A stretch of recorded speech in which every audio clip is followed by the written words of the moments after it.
Today we're going to find the area of parallelograms by applying our knowledge of rectangles. We have just one objective today.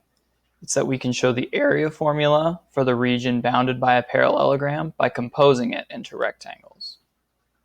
Let's start by looking at a rectangle.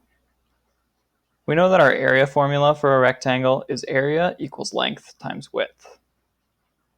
To solve this, we substitute numerical values for our variables. A length of 7 times a width of 4 gives us an area of 28 square units.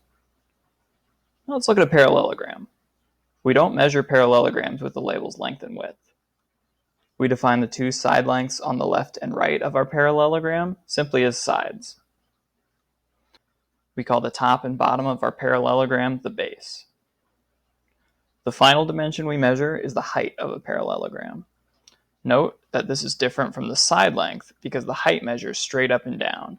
It shows the vertical distance from one base to another. Take a second to observe what all of these measurements look like together.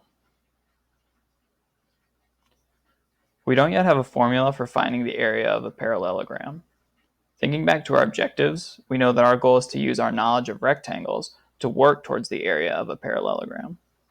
When I look at this parallelogram, I see that it looks like a rectangle that's been tilted to the side. This gives me an idea. Let's draw a straight line down from the top left corner of our parallelogram. This line creates a triangle. If we cut this triangle out and attach it to the other side of our parallelogram, we see that it transforms our parallelogram into a rectangle. Now that we've got a rectangle, we can use our area formula of length times width. Because we didn't change the total area of the figure, we know that we can solve for the area of the parallelogram by multiplying 7 times 4.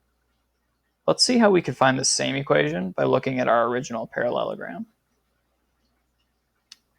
We know that we can find the area of this figure by multiplying 7 times 4.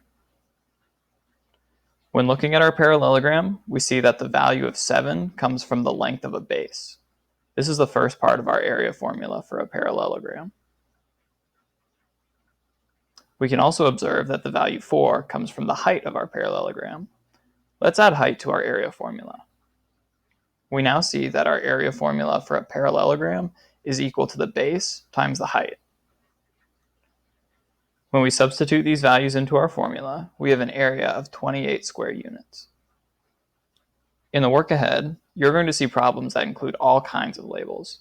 Remember that most of these are not useful when finding the area and are only there to confuse you. When finding the area of a parallelogram, the only values you need to find are the base and the height.